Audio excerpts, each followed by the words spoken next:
la chapelle de Bethléem. Bien souvent je me la rappelle, dans son pli de coteaux boisés, la vieille et rustique chapelle, qui date du temps des croisés. Elle s'appuie, humble et petite, sur ses contreforts décellés, où des touffes de clématites brodent leurs festons étoilés.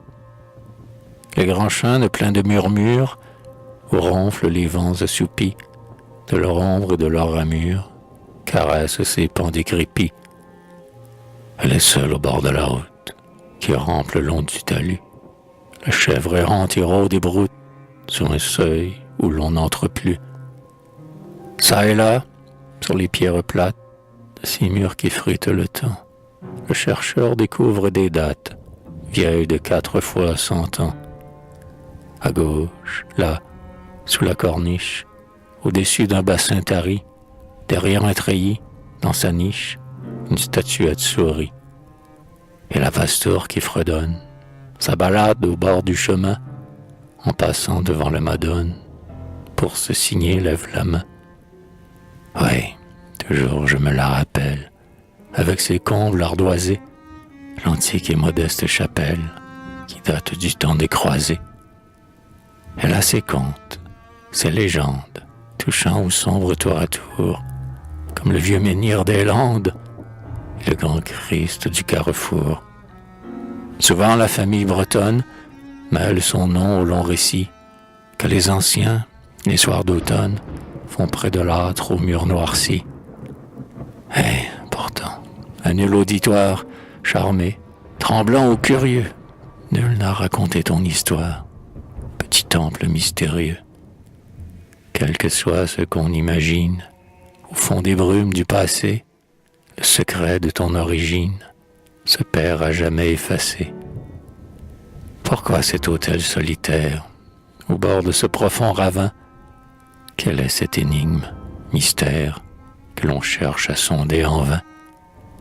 Quelle pensée ou quel caprice, déroutant l'esprit confondu, te suspendit, frêle édifice, au flanc de ce coteau perdu? Ex-voto de reconnaissance, parles-tu d'enfants retrouvés, de deuil cruel, de longue absence, ou de retour longtemps rêvé? Ton portique en pierre jaunâtre, qui l'a dessiné? Qui l'a fait? Voulons-nous ici le théâtre de quelque tragique forfait? Es-tu la tombe expiatoire où l'on vint pleurer à genoux quelque grand crime dont l'histoire n'a pas retenti jusqu'à nous? Et ce nom de Bethléem même, que dit-il? Qui te l'a donné? Plus on son n'est plus le problème, garde son silence obstiné. Mais, au temple, à te mieux connaître, qu'importe qu'on soit impuissant, si ton aspect pieux fait naître un espoir au cœur du passant. Tes murs tapissés de mousse gardent leur éternel secret. Qu'importe, si ta vue est douce, ô pauvre voyageur distrait. Jadis, fatigué de ma course, étranger égaré là-bas, au bord de ton antique source, souvent je suspendis mes pas. Enivrement des solitudes, au seuil du vieux portail fermé, l'aile des douces quiétudes rafraîchissait mon front calmé. Adieu, chagrin et pensée sombre, me sentais, au ravissement, comme un essaim de chastes ombres, penché sur mon isolement. Et, quand vers la Madone sainte, mon regard montait plein d'émoi, à ma lèvre expirait la plainte, l'espoir se réveillait en moi. Oh, c'est qu'alors, heure trouve rêve, à travers l'espace incertain, un rêve, le plus saint des rêves, m'emportait au foyer lointain.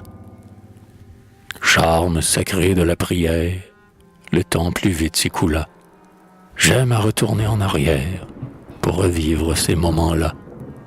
Oui, souvent je me la rappelle dans mes souvenirs apaisés. La bonne petite chapelle qui date du temps des croisés.